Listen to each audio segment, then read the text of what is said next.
Height wall మనకు కేంద్ర ప్రభుత్వం నుండి ఒక బంపర్ నోటిఫికేషన్ రావడం అయితే జరిగింది. ఈ నోటిఫికేషన్ వచ్చేసి మనకు ఆఫీసర్ స్థాయి పోస్టులు అయితే మనకు భర్తీ చేస్తూ ఉన్నారు.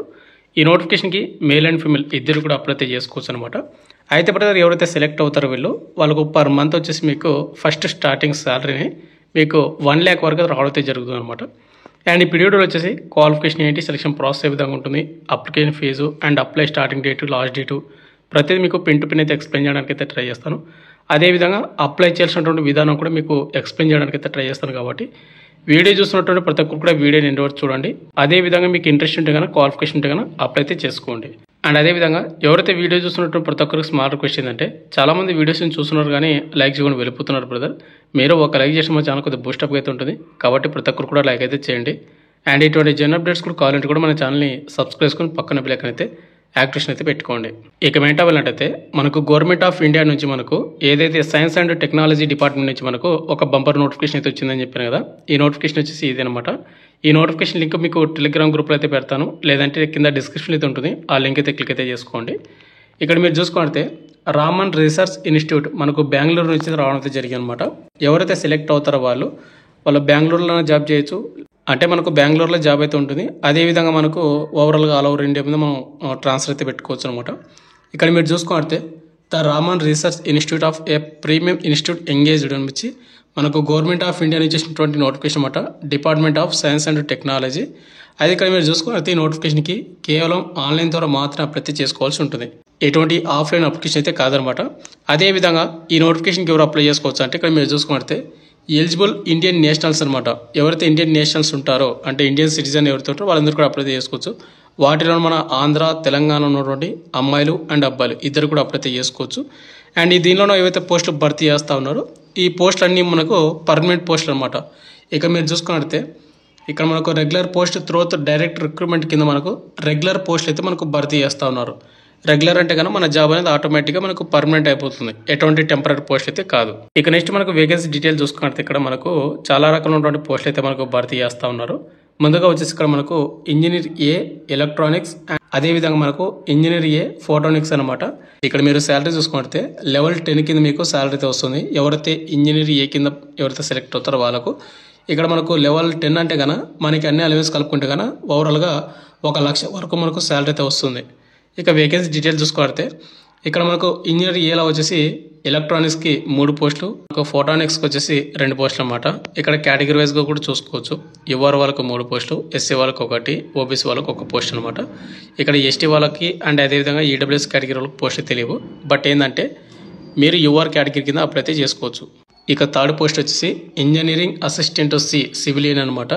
ఇక్కడ శాలరీ చూసుకుంటే లెవెల్ 5 కింద మీకు శాలరీ అయితే వస్తుంది. అండ్ ఓవరాల్గా 1 పోస్ట్ మాత్రమే భర్తీ చేస్తున్నారు, అది కూడా యువర్ కేటగిరీ. యువర్ కేటగిరీ అంటే ప్రతి క్యాస్ట్ వాళ్ళు కూడా అప్లై చేసుకోవచ్చు. ఫోర్త్ వచ్చేసి అసిస్టెంట్కి వచ్చేసి లెవెల్ 4 కింద మీకు శాలరీ అయితే వస్తుంది. ఇక ఎన్ని పోస్టులు భర్తీ చేస్తున్నట్టే 4 పోస్టులు మాత్రమే భర్తీ చేస్తున్నారు. యువర్ వాళ్ళకు 3 పోస్టులు, అదేవిధంగా ఈడబ్ల్యూఎస్ వాళ్ళకు 1 పోస్టు, ఎస్సీ ఎస్టీ ఓబీసీ వాళ్ళకు పోస్టులు తెలియవు. బట్ యువర్ కేటగిరీలో 3 పోస్టులే కాబట్టి వాటిలో కూడా మీరు అప్లై చేసుకోవచ్చు. ఇక నెక్స్ట్ ఫిఫ్త్ వచ్చేసి మనకు అసిస్టెంట్ క్యాంటీన్ మేనేజరు లెవెల్ 6 కింద మీకు శాలరీ వస్తుంది. 1 పోస్ట్ మాత్రమే భర్తీ చేస్తున్నారు, అది కూడా యువర్ కేటగిరీ. యువర్ అంటే అన్ని కేటగిరీ వాళ్ళు కూడా అప్లై చేసుకోవచ్చు అనమాట. ఇక నెక్స్ట్ మనకు ఎడ్యుకేషన్ క్వాలిఫైయింగ్ చూసుకుంటే ముందుగా వచ్చేసి ఇంజనీరింగ్ ఏ ఎలక్ట్రానిక్స్. ఎవరైతే ఇంజనీరింగ్ డిగ్రీ ఎవరైతే చేసి ఉంటారో బ్యాచిలర్ డిగ్రీ అనమాట, విత్ ఫస్ట్ క్లాస్ అనమాట ఎలక్ట్రానిక్స్ కానీ, లేకపోతే ఎంఎస్సీ డిగ్రీ ఎవరైతే చేసి ఉంటారో ఫస్ట్ క్లాస్లోన ఎలక్ట్రానిక్స్ వాళ్ళు కూడా అప్లై చేసుకోవచ్చు. ఇక నెక్స్ట్ ఏజ్ లిమిట్ చూసుకుంటే మినిమం ఏజ్ అనేది 18 సంవత్సరాలు ఉండాలి. మ్యాక్సిమం ఏజ్ వచ్చేసి 35 ఇయర్స్ అనమాట. ఇక మీ కేటగిరీలో పోస్టులు ఉంటే కనుక అంటే ఎస్సీ కానీ లేదంటే ఓబీసీ వాళ్ళకి కానీ ఉంటే మీ కేటగిరీకి రిలాక్సేషన్ కూడా ఉంటుంది, అది కూడా మీరు అప్లికేబుల్ అయితే చేసుకోవచ్చు. ఇక అదేవిధంగా ఇక్కడ మనకు డిజబుల్ ఉంది కదా, ఇది వచ్చేసి నాట్ మ్యాండేటరీ. ఇక్కడ ఏవైతే క్వాలిఫికేషన్ అడిగేదో ఇంజనీరింగ్ డిగ్రీ అనేది ఏదైతే బ్యాచిలర్ ఎవరైతే ఫస్ట్ క్లాస్లో పాస్ అయి ఉంటారో ఎలక్ట్రానిక్స్ కానీ, లేకపోతే MSc degree with first class ఎలక్ట్రానిక్స్లో కానీ ఎవరైతే ఇచ్చింటారో వాళ్ళు అప్లై చేసుకోవచ్చు. అదేవిధంగా ఇక్కడ మనకు ఇంజనీరింగ్ ఏ, ఇక్కడ మనకు ఫోటానిక్స్ అనమాట. దీనికి క్వాలిఫికేషన్ చూసుకుంటే ఇంజనీరింగ్ డిగ్రీ బ్యాచిలర్స్ అనమాట. ఎవరైతే ఫస్ట్ క్లాస్ ఇన్ ఫోటానిక్స్ ఏదైతే ఉందో ఏ రిలవెంట్ సబ్జెక్ట్ ఎవరైతే చేసి ఉంటారో వాళ్ళు అప్లై చేసుకోవచ్చు. దీనికి ఎటువంటి ఎక్స్పీరియన్స్ అవసరం అయితే లేదు. ఇక అప్పర్ ఏజ్ లిమిట్ వచ్చేసి 18 నుండి 35 సంవత్సరాలు ఉన్నటువంటి ప్రతి క్యాస్ట్ వాళ్ళు కూడా అప్లై చేసుకోవచ్చు. ఇక నెక్స్ట్ పోస్ట్ వచ్చి మనకు ఇంజనీరింగ్ అసిస్టెంట్ సివిలియన్ అనమాట. దీనికి క్వాలిఫికేషన్ చూసుకుంటే డిప్లొమా ఏదైతే ఇన్ సివిల్ ఇంజనీరింగ్ ఎవరైతే చేసింటారో వాళ్ళు అప్లై అయితే చేసుకోవచ్చు. అదేవిధంగా ఇక్కడ మనకు 3 years ఎక్స్పీరియన్స్ అని ఇచ్చాడు. ఇది ఉంటే కన్నా పెట్టండి, లేకపోయినా కూడా అప్లై అయితే చేసుకోవచ్చు. ఎందుకంటే ఇక్కడ మనకు డిజర్బుల్ అని ఇచ్చాడు, అంటే ఇది నాట్ మ్యాండేటరీ ఎక్స్పీరియన్స్ అనేది. కాబట్టి only diploma in civil engineering ఎవరైతే చేసింటారో వాళ్ళు అసిస్టెంట్ సివిలియన్కి అయితే అప్లై అయితే చేసుకోవచ్చు. ఏజ్ లిమిట్ విషయానికి వస్తే 18 నుండి 28 సంవత్సరాలు ఉన్నటువంటి ప్రతి క్యాస్ట్ వాళ్ళు కూడా అప్లై అయితే చేసుకోవచ్చు అనమాట. ఇక నెక్స్ట్ వచ్చి మనకు అసిస్టెంట్. ఈ అసిస్టెంట్ పోస్టులకు వచ్చేసి ఎవరైతే graduate in discipline from recognised university ఎవరైతే చేసింటారో, అంటే గ్రాడ్యుయేట్ అంటే డిగ్రీ కానీ లేదంటే బీటెక్ కానీ ఎవరైతే కంప్లీట్ చేసింటారో వాళ్ళు అప్లై చేసుకోవచ్చు. అదేవిధంగా మీకు కంపల్సరిగా మినిమం 3 years ఎక్స్పీరియన్స్ అయితే ఉండాలన్నమాట. సెంట్రల్ గవర్నమెంట్ ఆర్గనైజేషన్లు కానీ లేకపోతే ఇక్కడ ఇచ్చినటువంటి ఏవైతే ఉన్నాయో వీటిలో మీకు మినిమం 3 years ఎక్స్పీరియన్స్ అయితే ఉండాలి. ఇక నెక్స్ట్ మనకు అప్పర్ ఏజ్ లిమిట్ విషయానికి వస్తే కన్నా 18 నుండి 28 సంవత్సరాలు ఉన్నటువంటి ప్రతి క్యాస్ట్ వాళ్ళు కూడా అప్లై చేసుకోవచ్చు. కాబట్టి చూసుకొని అయితే ఎక్స్పీరియన్స్ ఉంటే కానీ అప్లై చేసుకోండి. ఇక లాస్ట్ పోస్ట్ వచ్చి మనకు అసిస్టెంట్ క్యాంటీన్ మేనేజర్కి వచ్చేసి ఎవరైతే హోటల్ మేనేజ్మెంట్లోన డిగ్రీ చేసి ఉంటారో లేదంటే వాటికి ఈక్వలెంట్ ఉంటుందో వాళ్ళు అప్లై చేసుకోవచ్చు. అదేవిధంగా మీకు కంపల్సరిగా మీకు 5 years ఎక్స్పీరియన్స్ అయితే ఉండాలన్నమాట. హోటల్స్లో కానీ హోటల్ ఎడ్యుకేషన్ ఆఫ్ ఇన్స్టిట్యూట్లో కానీ ఏదో ఒక దానిలో ఉన్నటువంటి వాళ్ళు అప్లై చేసుకోవాలి.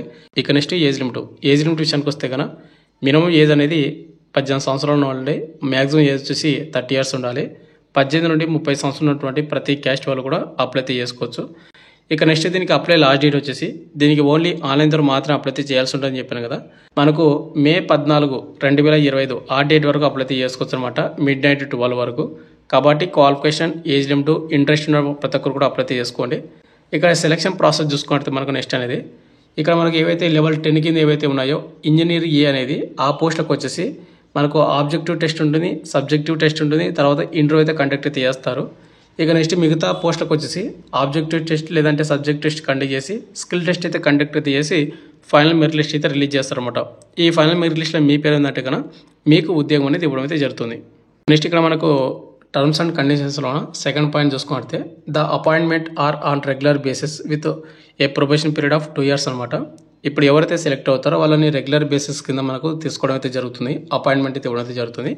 అయితే ఎవరైతే 2 years కంప్లీట్ చేస్తారో ఆఫ్టర్ మీ జాబ్ అనేది పర్మనెంట్ అయితే అవుతుందంట. అంటే ఇక్కడ ప్రొబేషన్ పీరియడ్ అనేది ప్రతి డిపార్ట్మెంట్కి అయితే ఉంటుంది. ఇప్పుడు ఎస్ఎస్జేడి కానిస్టేబుల్కి ఎవరైతే సెలెక్ట్ అవుతారో వాళ్ళు కూడా ప్రొబేషన్ పీరియడ్ అనేది చేయాల్సి ఉంటుంది అనమాట. తర్వాతనే మీ జాబ్ అనేది ఆటోమేటిక్గా మీకు పర్మనెంట్ అయితే అవుతుంది.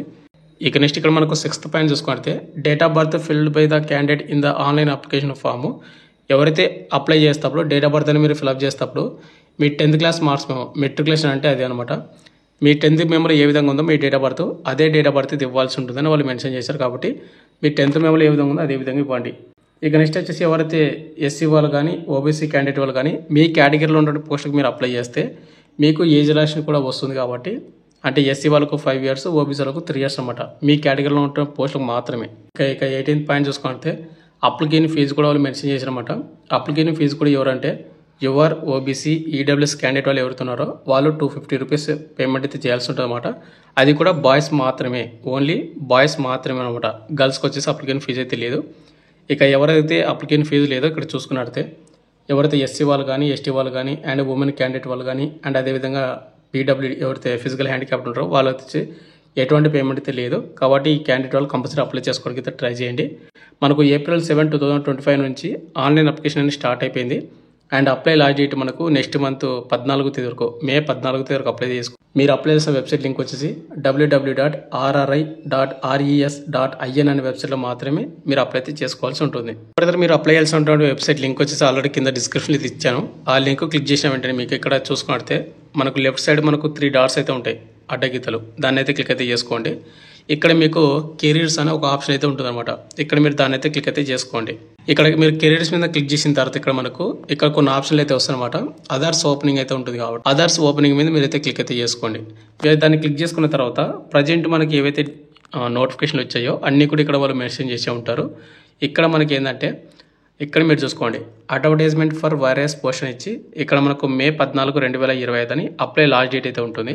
ఇక్కడ మీరు వ్యూ మీద మీరు క్లిక్ చేశారంటే మీకు నోటిఫికేషన్ అయితే ఓపెన్ అవుతుంది. అదేవిధంగా కింద వచ్చేసి ఇక్కడ మనకు లింక్ టు అప్లై ఉంది కదా, దాని అయితే క్లిక్ అయితే చేసుకోండి. దాన్ని క్లిక్ చేశారంటే మీరు ఇక్కడ ఏం చేస్తారంటే ముందుగా యూజర్ ఐడి అండ్ పాస్వర్డ్ అయితే ఎంటర్ అయితే చేయాలి. ఒకవేళ మీకు తెలియకపోతే మీరు ముందుగా రిజిస్ట్రేషన్ చేసుకోవాల్సి ఉంటుంది. కాబట్టి కింద ఇక్కడ మనకు రిజిస్ట్రేషన్ హియర్ అయితే ఉంది, మీరు వాటిని అయితే క్లిక్ అయితే చేసుకోండి. మీరు వాటిని క్లిక్ చేసుకున్న తర్వాత వెబ్సైట్ అనేది మనకు లోడింగ్ అవుతుంది. కొద్దిగా వెయిట్ చేయండి. తర్వాత మనకి ఇక్కడ ఈ విధంగా అయితే వస్తుందన్నమాట. అంటే ఇక్కడ మీరు చూసుకొని కొన్ని ఇన్స్ట్రక్షన్స్ అయితే ఉంటాయి. ఇవన్నీ కూడా మీరు చదువుకోండి.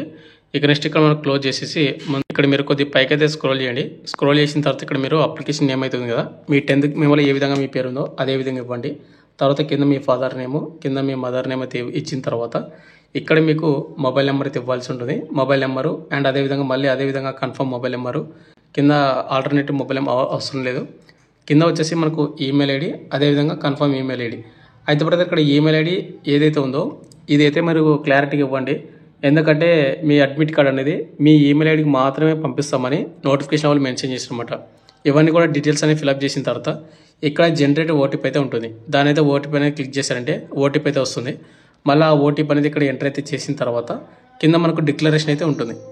ఇక్కడ అగ్రీ మీద క్లిక్ చేసిన తర్వాత ఇక్కడ కనిపిస్తున్న క్యాప్చ్ అనేది ఇక్కడ ఈ కింది బాక్స్ అయితే ఇచ్చేసిన తర్వాత వచ్చేసి మనకు వెరిఫై అని ఒక ఆప్షన్ అయితే ఉంటుంది. దాని అయితే మీరైతే క్లిక్ అయితే చేసుకోండి. దాన్ని క్లిక్ చేశారంటే మీ రిజిస్ట్రేషన్ అనేది కంప్లీట్ అయిపోతుంది. రిజిస్ట్రేషన్ కంప్లీట్ అయిపోయిన తర్వాత మీరు మళ్ళీ బ్యాక్ వచ్చిన తర్వాత అక్కడ మీరు మీ యూజర్ ఐడి పాస్వర్డ్ అనేది ఎంటర్ చేసి మీరు లాగిన్ అయితే అవ్వాలి. లాగిన్ అయిన తర్వాత కొన్ని డీటెయిల్స్ అడుగుతుంది. మీ ఫోటో, డాక్యుమెంట్స్ అన్ని కూడా సబ్మిట్ చేసేసి మీరు ఆ విధంగా అయితే అప్లై అయితే చేసుకోవచ్చు.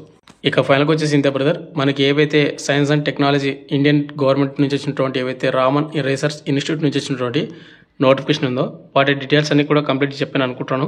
మీకు ఇంకేమైనా డౌట్ అయినా కింద కామెంట్ అయితే చేయండి.